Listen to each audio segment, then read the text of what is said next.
Dintre de les teràpies no farmacològiques trobem un grup d'activitats terapèutiques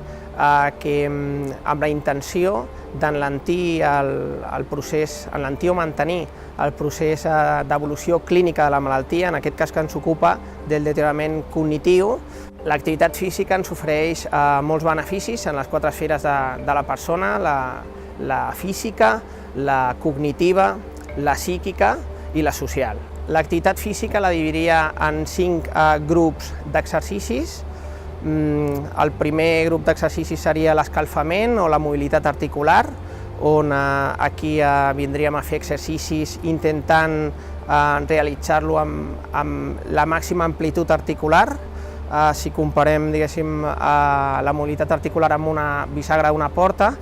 si sempre obrim la porta en lloc dels 180 graus als 90 graus i sempre utilitzem aquests 90 graus i els altres 90 graus no obrim aquesta porta, llavors què passa? Que s'rovella, s'oxida,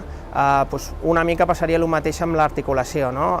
Fem moure el líquid sinovial per lubricar tota l'articulació i llavors també ens ajuda a fer un escalfament previ a altres tipus d'exercicis, com el segon grup, que seria exercicis aeròbics, exercicis de manteniment, exercicis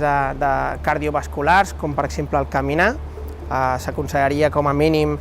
que es caminés 30 minuts diaris,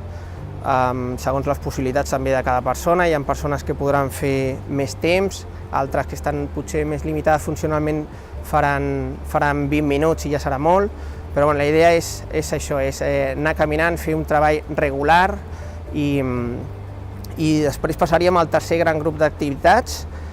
que serien el de potenciació muscular, exercicis contraent la musculatura de forma isomètrica per anar guanyant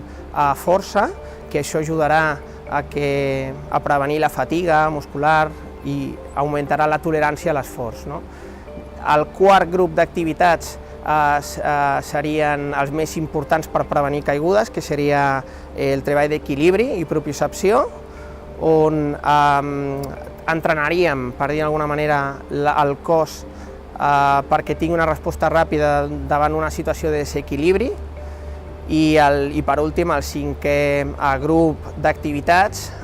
serien els d'estirament, activitats per guanyar flexibilitat, per dotar la musculatura d'un equilibri entre l'enfortiment i la tonificació i el descans, el relax, i llavors aquests exercicis també ajudarien a disminuir la freqüència cardíaca, la freqüència respiratòria, tornar a la calma,